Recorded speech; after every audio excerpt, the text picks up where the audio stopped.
Jimmy sama Mama Ayu. Saya yakin selamatnya saya kemarin karena kedua orang tua saya selalu doain saya. Dimanapun saya berada, setua ini dimanapun. Dan gak pernah nyalahin Nena atas pilihan Nena. Nena minta maaf sekali lagi sama Mama, sama Papa.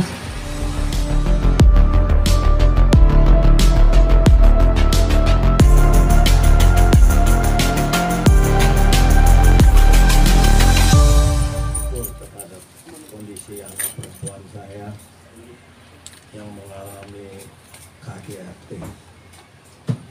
Sebagai seorang ayah, saya tentu meminta keadilan. Karena negara ini negara hukum, maka saya dan keluarga besar menempuh jalur hukum untuk mencari keadilan. Sekarang proses hukumnya sedang berjalan di Polda Jatim, dan saya beserta keluarga besar mengapresiasi dan mengucapkan banyak terima kasih kepada Polda Jatim dan jajarannya dalam memproses kasus KDRT ini. Sebagai umat beragama, saya dan keluarga besar sudah memaafkan perlakuan KDRT yang menimpa anak perempuan saya. Tapi untuk proses hukumnya harus tetap berjalan terus sampai kepada pengadilan. Biarlah ranah pengadilan nanti yang memutuskan hukuman apa yang harus diberikan sesuai dengan perbuatan perbuatannya, KDRT yang dilakukannya. Semoga anak perempuan saya selalu dalam lindungan Allah Subhanahu wa Ta'ala, tabah serta ikhlas menghadapi cobaan yang berat ini. Amin ya Rabbal alamin. Assalamualaikum warahmatullahi wabarakatuh. Oke, jadi tujuan utama dari konferensi pers ini adalah untuk menjawab beberapa poin penting yang Anda sudah dengar di medsos yang berubah-ubah. Ya, nanti Vena akan menerangkannya. Tapi inti pokoknya adalah begini. Pada saat ada dua sekarang ini di media dari pihak sana mengatakan bahwa pertama, darah yang keluar dari hidungnya itu dulu Ferry pertama kali mengatakan itu ya Pak, di peninya yang mukul-mukul gitu kan? Dibilang katanya kan saya memukul-mukuli diri sehingga saya berdarah sendiri. Nah, itu pertama kali dia bilang Feni yang mukul-mukul diri. Tapi sekarang apalagi tiba-tiba bilang apa? Sekarang saya dibilang mimis. Nah, kita dulu. Jadi dari pihak sana dua argumennya sudah bertolak belakang satu sama lain. Pertama disatakan dia mukul diri sendiri, yang kedua sekarang apalagi pengacara juga mengatakan itu mimisan katanya kan. Nah, itu kira-kira ada lagi yang mau dijelaskan soal itu? Gak ada. Khusus itu dulu biar topiknya ini menarik gitu loh. Apa? To the point. Ada nggak pertanyaan soal itu? Mimisan ada tiga nih. Satu, dia mengaku adalah korban KDRT. Yang sana mengatakan dia mukul diri sendiri. Yang sekarang berubah lagi pernyataannya itu mengatakan bahwa itu adalah mimisan. Tapi waktu di hadapan penyidik, waktu Vena manggil dia mengaku kan? Coba ceritakan dulu pengakuan dia. Bismillahirrahmanirrahim. Assalamualaikum warahmatullahi wabarakatuh. Pertama-tama saya mengucapkan terima kasih kepada kedua orang tua saya, Papa Jimmy sama Mama Ayu. Saya yakin selamatnya saya kemarin karena kedua orang tua saya selalu doain saya. Dimanapun saya berada, setua ini dimanapun. Dan gak pernah nyalahin Nena atas pilihan Nena. Nena minta maaf sekali lagi sama Mama, sama Papa yang gak pernah mengungkit kesalahan Nena, terutama sama Mama, sama Papa, sama keluarga semua, sama Tante Teti yang juga dari awal, tapi aku nggak mau dengar. Kedua, aku juga pengen ngucapin terima kasih sama Kapolresta Kediri dan jajarannya, dan juga semua pegawai, terutama janitor dari Hotel Grand Surya Kediri. Orang yang pertama kali ngelihat aku lari di lift. Tanggal 8 Januari 2023 jam 8 lebih, aku nggak tahu jam berapa. Di janitor itu Mbak siapa? Aku mau sampai lupa namanya Mbak. Terima kasih. Dialah orang yang kasih BAP kemarin. Aku nggak tahu siapa namanya, tapi dia yang manggil Satpam Hotel Grand Kediri. Sampai akhirnya dia yang nolongin aku. Salah satunya. Kedua sama seluruh jajaran dan juga Kapolda Jawa Timur. Dan juga semua jajaran yang aku nggak bisa sebutin satu persatu, bagaimana aku buat BAP sendiri dari awal sampai dari Kapolresta Kediri sampai di Polda Jawa Timur. Semua dimudahkan sama Allah Subhanahu wa Ta'ala. Juga semua keluarga besarku, tanteku, Tante Maya, Tante Rita, Tante Freya, semua adik-adikku Reza dan Rena, dan semuanya selalu doain aku. Dan juga teman-teman wartawan, aku mohon maaf, aku gak bisa ngeladenin kalian 3 minggu lebih. Kalian sampai di depan rumah. Kenapa aku gak mau muncul? Karena aku gak mau. Aku gak mau, aku korban KDRT. Tapi aku gak mau kalau aku sampai akhirnya membuka aib dan lain sebagainya. Tapi jujur di tanggal 8 Januari 2023, di jam kalau nggak salah jam 9, di saat Mbak Janitor datang sama Satpam Hotel Grand Surya Kediri, pertama kali security nanya sama Ferry, ada apa ini Pak? Dan saya lihat betul bagaimana Ferry mengatur body language-nya, bagaimana dia mengatur mimiknya. Dia bilang, saya nggak tahu apa-apa. Bukan saya. Disitulah saya shock. Disitulah saya sadar, ini bukan imam saya. Tapi saya masih nunggu. Saya masih nunggu kehadiran polisi, dan benar nggak berapa lama setelah saya bisa berhasil menghubungi lewat video call. Dan kebetulan yang ngangkat adalah ketua DPD dari partai. Dia kaget, disangka saya kecelakaan. Saya bilang, saya bukan kecelakaan. Saya disakitin sama suami saya, tolong saya. Akhirnya polisi datang sama Mas Didi namanya. Dia saya rasa orang kedua yang melihat saya berdarah-darah via video call. Karena begitu saya berhasil menghubungi Mas Didi, tidak ada penyerangan berikutnya karena live kan. Habis itu datanglah Pak Yanuar Intel dari Kapolresta Kediri, menanyakan kembali kepada Ferry, ada apa ini Pak? Itu di TKP, saya masih berdarah, darah masih ada di lantai, masih banyak orang dari Grand Surya Kediri. Kemudian dia bilang lagi, saya nggak tahu apa-apa. Bukan saya. Di situ benar-benar saya tersadar. Tidak ada pilihan lain kecuali saya melanjutkan laporan polisi, karena itulah jalan yang harus saya tempuh. Kalaupun dia suami khilaf, dia tidak akan membiarkan saya atau menghalang-halangi saya untuk meminta pertolongan. Saya sudah ceritakan semua lengkap di BAP, bagaimana survive-nya saya selama setengah jam lebih. Saya berusaha melarikan diri keluar sampai ada CCTV, sampai ketemu Mbak Janitor, karena semua Allah meringankan kaki saya di hari itu, ya Allah. Saya nggak pingsan, saya masih bisa lari, saya masih bisa teriak-teriak.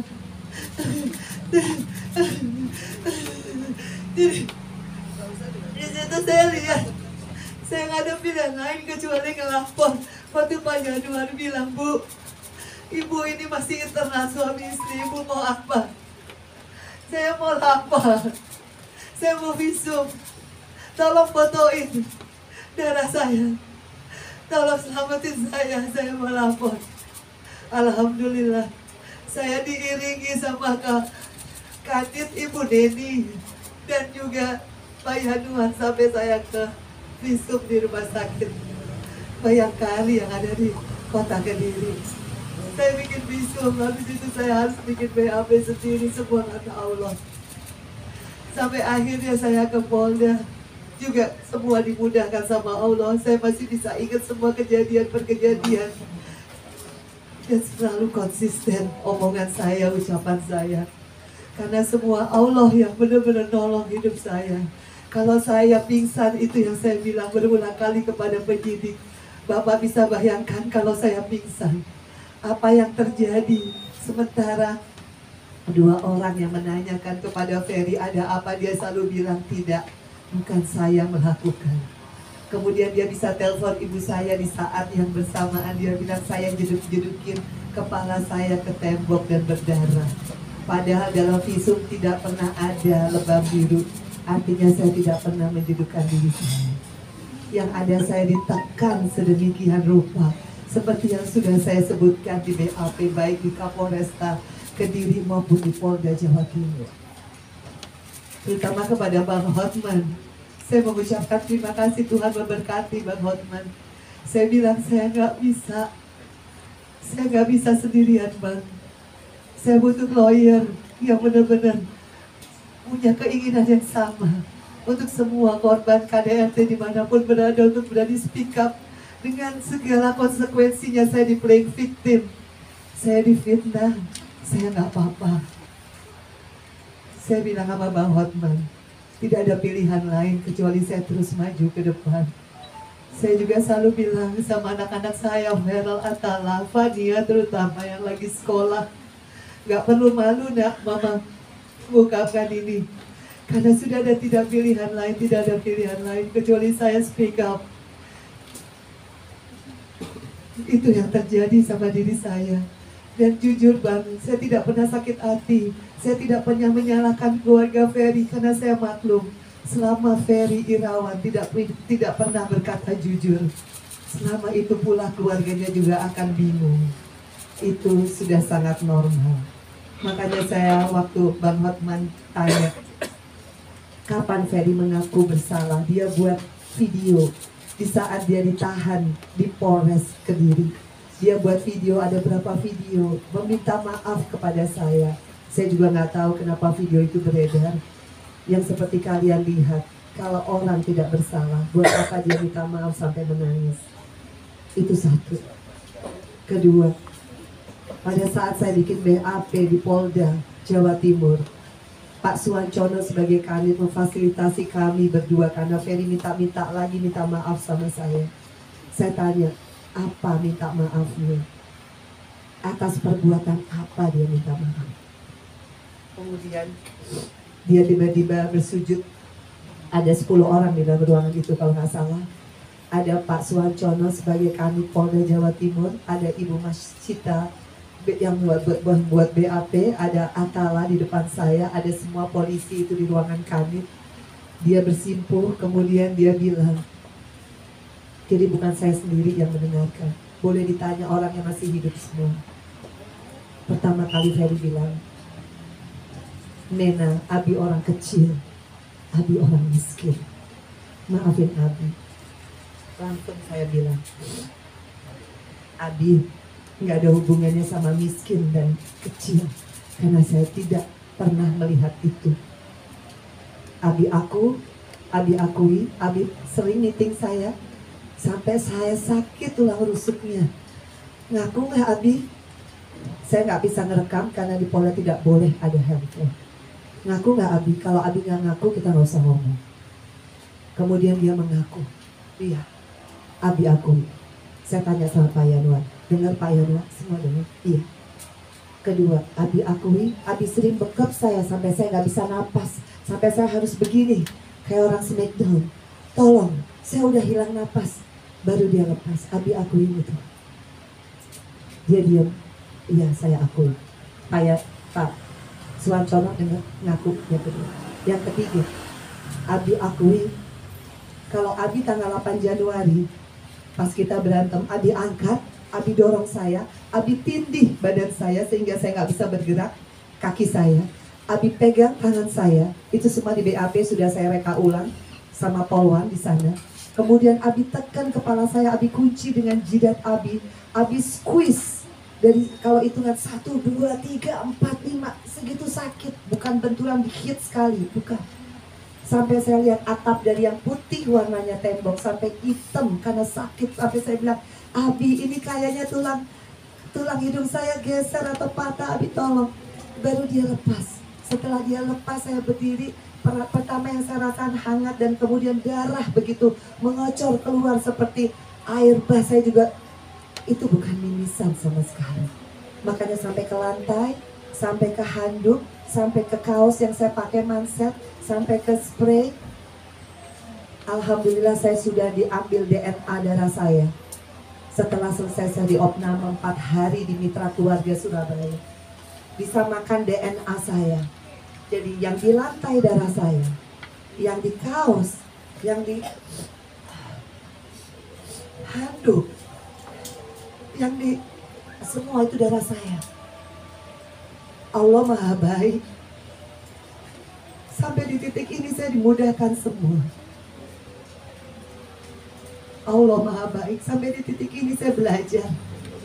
Daripada saya terpuruk, saya bilang sama Bang Hotman, Bang, saya maknai ketentuan Allah ini. Saya nggak mau bilang musibah. Saya maknai ketentuan Allah ini sebagai kontribusi saya ke depan kepada semua perempuan dimanapun kalian berada yang mengalami KDRT, baik fisik, psikis, seksual, harassment, atau apapun, penelantaran ekonomi, atau apapun namanya. Saya baru baca undang-undang PKDRT nomor 23 kalau nggak salah tahun 2004. Saya baca sekarang, saya maknai sekarang kalau kita harus speak up. Dari speak up kita jalani proses hukum.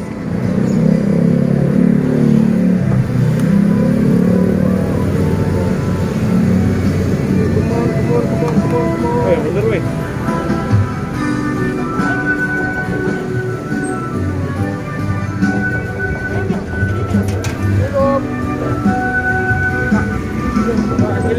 Pak, berkira. Tapi cok, ambil cok.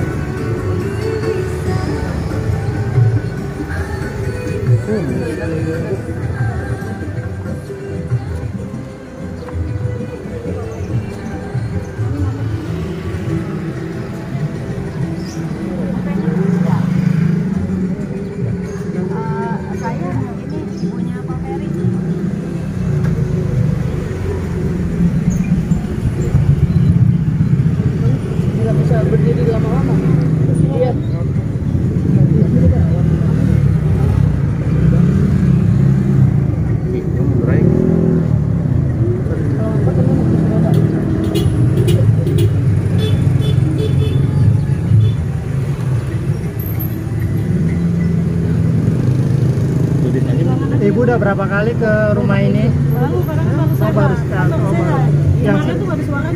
Yang sering kakak kesini? Enggak enak kalau nggak. Udah waktu itu. Oh, udah pernah kesini. Udah pernah kesini. Aku mah udah pernah kesini. Kalau mami baru sekali.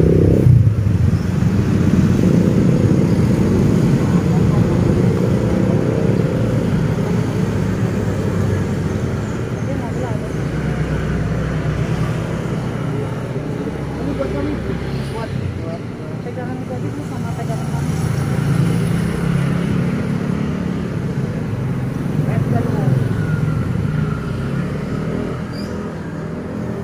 Mami sebelumnya sini udah ada komunikasi ke Mbak Pena? Enggak, tiba-tiba aja surprise. Kenapa?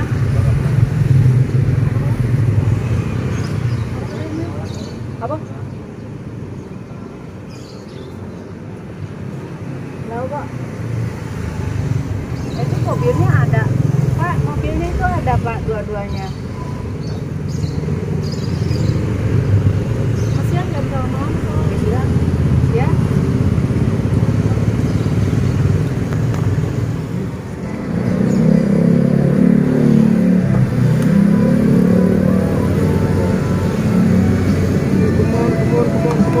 Bener weh.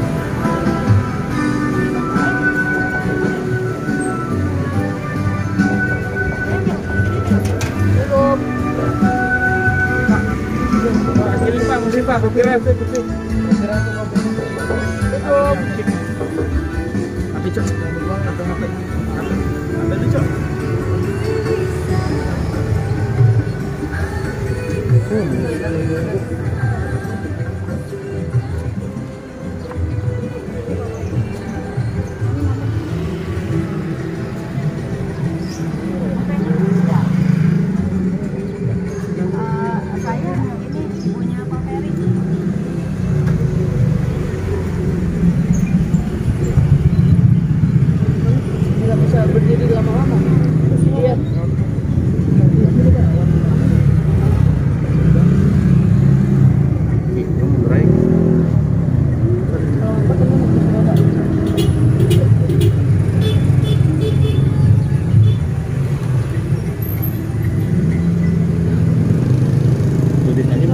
udah berapa kali ke rumah ini? Baru Oh, baru sekali. Oh, baru.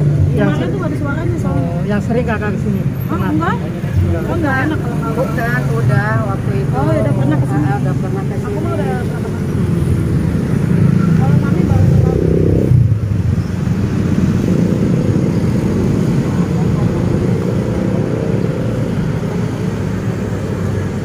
Tapi nggak boleh ada.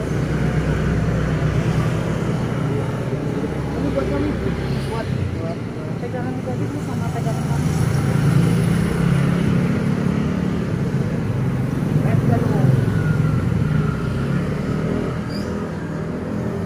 Mami sebelumnya kesini udah ada komunikasi ke Mbak Pena?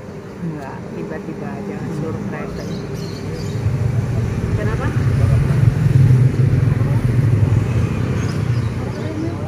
Apa? Tahu Pak? Itu mobilnya ada. Pak, mobilnya itu ada Pak, dua-duanya. Kasihan nggak bisa ngomong. Iya. Ya. Kami jarang komunikasi sejak menikah. Ya. Jarang komunikasi. Jarang komunikasi. Apaan? Alasannya kenapa? Karena kesibukan mereka berdua atau Ya, kesibukan Mas Reza sendiri? ya atau mungkin memang dia memang tidak bercerita aja. Kan saya tidak mau bertanya juga. Nah, kita kan anak pribadi keluarga orang. Mas Reza, cara Mas Reza mensupport Mbak Pena dengan atas kejadian ini gimana sih? Banyak, Ya seperti apa? Cara supportnya Mas Reza ke Mbak Pena? ya banyak orang. Itu internal. Makanya pasti saya berikan support yang saya mampu dan saya bisa. Mas Reza, Thank you ya. pertama kali melihat foto Mbak Pena berdarah-darah, reaksi sebagai seorang adik apa? Pada saat itu lagi dari Surabaya. Wah, saya ditelepon, saya di video call, ya saya terima, ya saya melihat, ya itu kaget ya. Ya itu sudah panjang sampai kepada sekarang. Itu lagi di Jakarta. Saya lagi di Jakarta.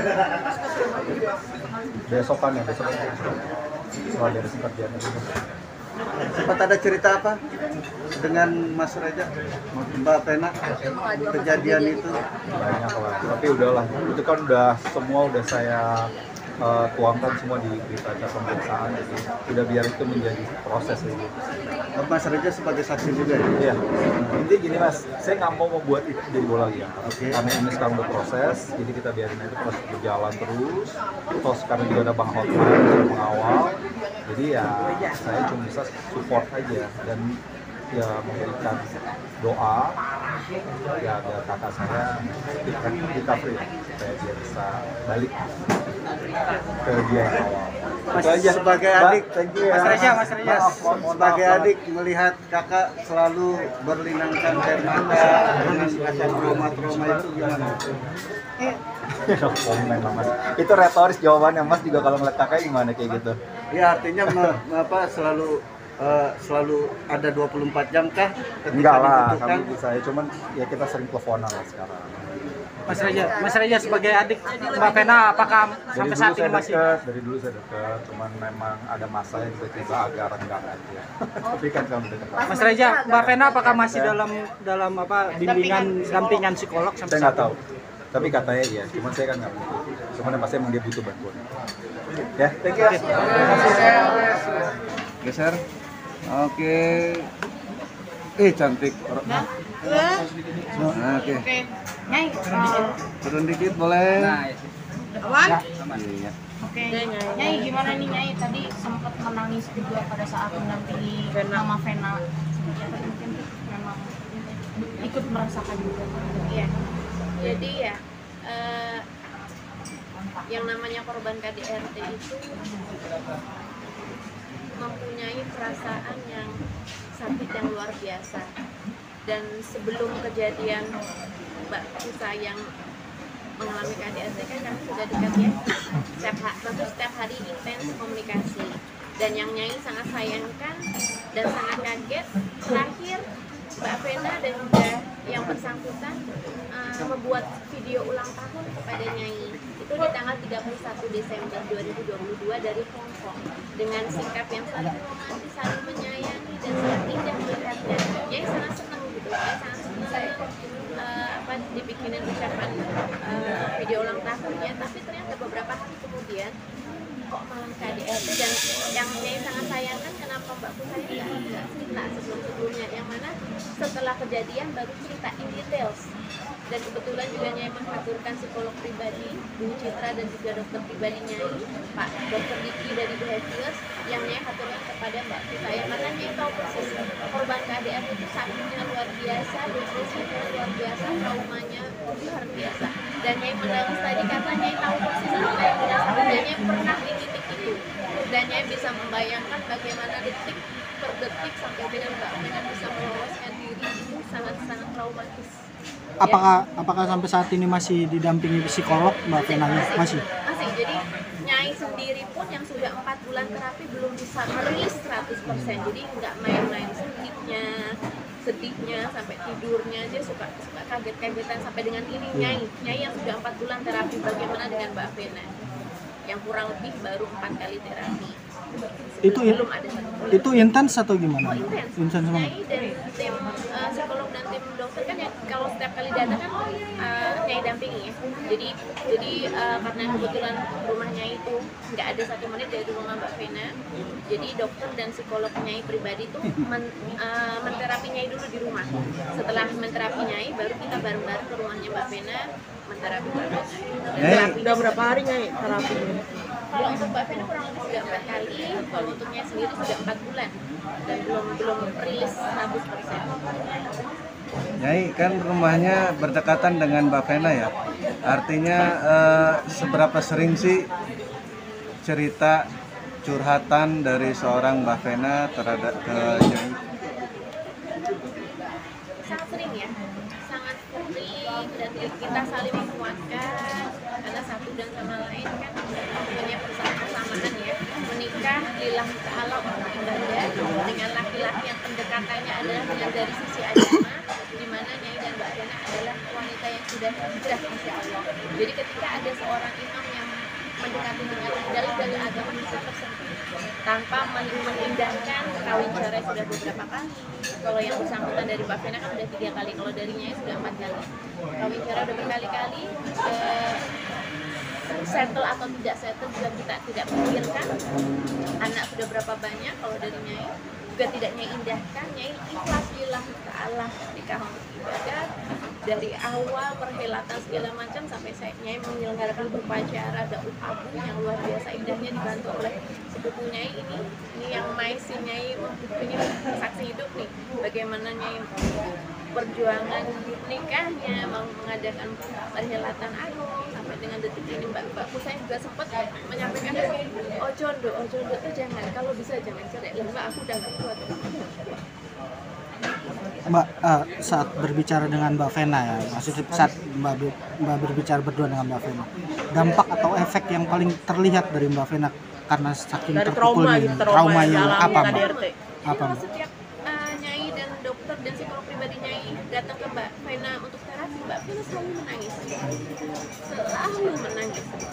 dan menterapinya itu salah satunya adalah menceritakan kembali apa unek-unek harus dikeluarkan, semuanya dikeluarkan supaya psikolog dan dokter bisa mengambil testimoni di luar tes psikologi. Tes psikologi kan ada beberapa pertanyaan, kurang lebih yang pertama kali terapi itu 120 pertanyaan ya, dengan pertanyaan yang hanya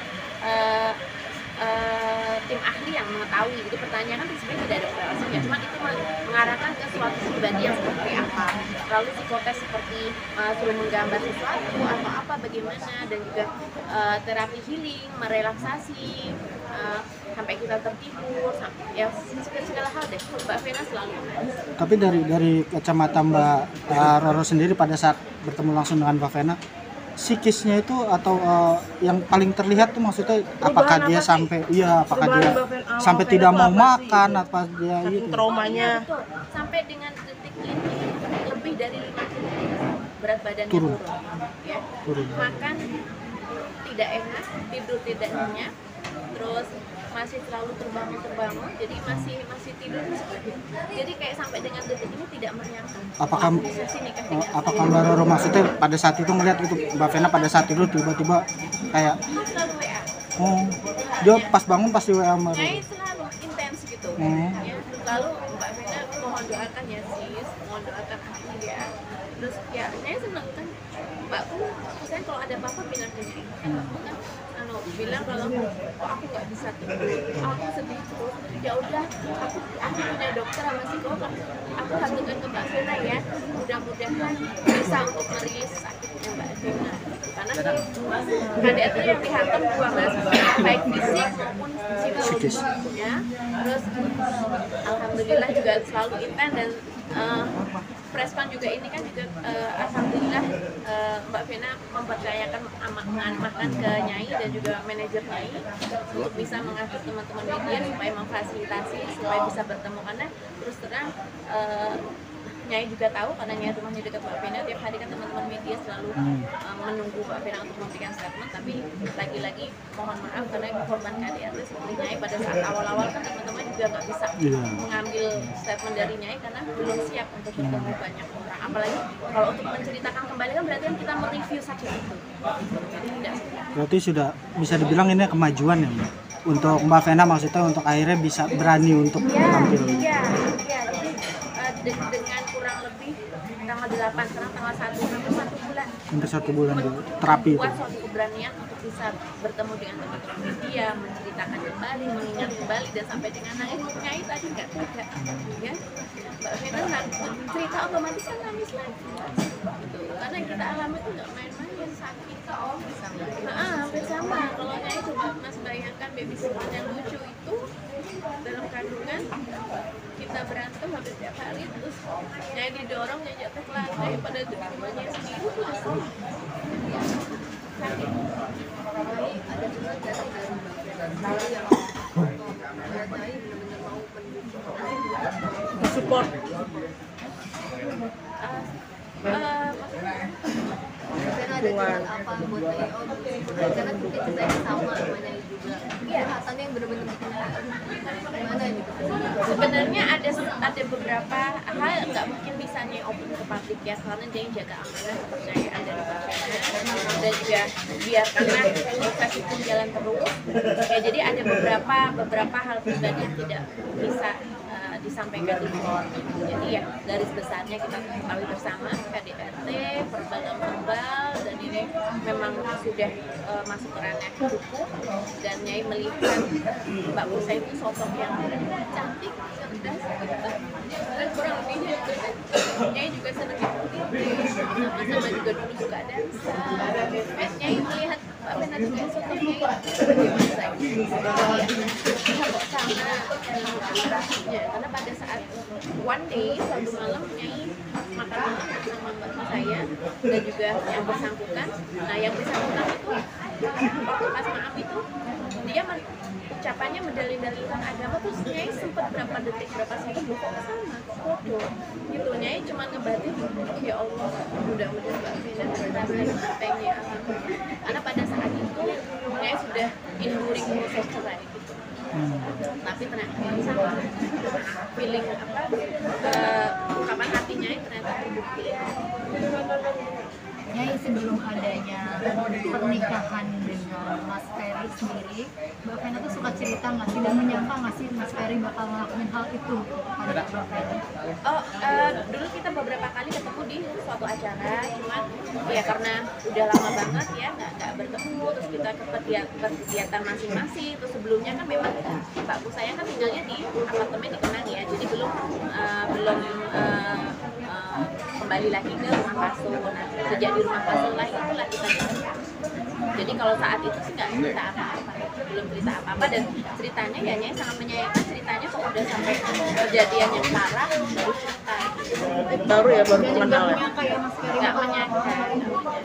Berarti saat ada berita di KDRT, Nyai langsung Nyai langsung hubungi Mbak Vena karena posisi saat itu Mbak Vena kan halut ya, halut sekali, bingung dan harus dalam satu dengan terbobok-bobok seorang KDRT bisa lompat langsung dari tempat tidur langsung lari menyelamatkan diri. Habis itu bikin BAP dari Polres dicabut lagi, naikin lagi ke Polda. Itu kan sungguh luar biasa. Jadi Mbak Vena pasti tidak ada kepikiran untuk menghubungi, dan saya lihat langsung berita, saya langsung mengkonfirmasi, Mbak saya ini benar nggak sih? kan Nyai masih berat ini nggak benar, tapi kan nggak mungkin kalau nggak benar udah beredar luas di media. Ini benar nggak sih? Kok bisa ya? Nyai sangat prihatin, Mbak, gimana sekarang? Aku sekarang di rumah sakit berat. Mohon doakan ya sih. Nyai kalau misalnya nggak masih ngasih ASI BBC juga, Nyai nggak akan. Nyai pasti akan langsung ke Surabaya cerita pada saat itu asam lambungku naik banget, iya dia masih stres Katanya ada berat badan juga ya? ya 50 lebih.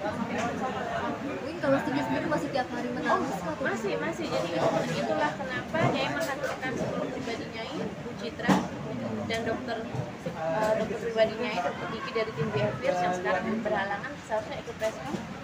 Itu yang melatar belakang Nyai ingin sekali membantu Vena karena sampai dengan detik ini traumanya sangat berat dan depresi, dan sehingga tidak mau makan segala macam, Nyai makin lebih turunnya, dan sampai sekarang psikologinya juga masih tidak menentu. Pertemuan kapan tuh sama psikolognya? Kapan? Seminggu sekali, kurang lebih seminggu sekali sudah ketemu. mungkin untuk mendidik Mbak Vena apa sih Nyai biasanya? Oh, Nyai selalu membangun kepercayaannya kayak tadi waktu pas di opening Nyai sampaikan Nyai harap mbakku sayang, mbakku sayang Kartin fokus ke konstituennya, didampingi sendiri sebagai calon legislatif DPR RI dari suatu partai nasional, lebih fokus ke itu. Nyai membangkitkan kepercayaan diri, membangkitkan motivasi diri, motivasi hidup, dan masih banyak sekali tanggung jawab seperti masa depan Kak Fania yang cantik, masa depan Kak Ana yang butuh masih sayang. Jadi jangan stuck di titik ini. Ini sudah lewat titiknya, selalu menyampaikan. Ini kan berarti bisa kita lihat nih wanita-wanita momen yang Nyai sama mandiri, cantik, tapi disia-siakan laki-laki. Sebenarnya disia-siakan laki-laki kalian berdua, padahal cantik, mandiri. Ini ada penyesalan nggak sih Mbak Vena?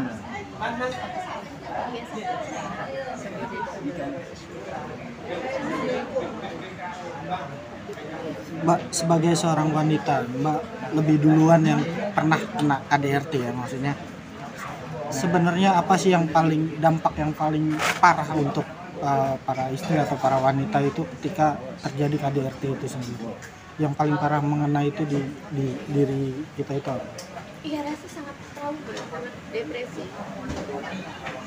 Jadi sampai detik ini pun meskipun Nyai sudah 4 bulan terapi, Nyai masih ingat semua kejadian sakit menyakiti di dalam di tempat diri, di ruang keluarga, Nyai ditakut, Nyai dikasih segala macam. Dan apakah itu akan, maksudnya ya dalam arti kata udahlah cukup, gue nggak akan mau berumah tangga lagi atau gimana? Apakah itu akan? Nyai sadar, Nyai bukan malaikat, Nyai wanita biasa. Setiap wanita kasih sayang, cuman orientasi pemikirannya yang berbeda, visionnya sekarang berbeda. Kalau dulu ada orang mendekati hanya dengan dalil agama tanpa modal apapun, cuma modal bicara, diterima. Kalau sekarang enggak, soleh nomor 1, kedua tanggung jawab. Nyai sendiri diminta sama Mbak Vena untuk menemani atau konsultasi atau menyodorkan diri? Kita selalu intens komunikasi. Mbak Vena selalu menyampaikan aku nggak bisa tidur, aku masih ingat kejadian itu, aku masih nggak gimana ya solusinya. Ya udah,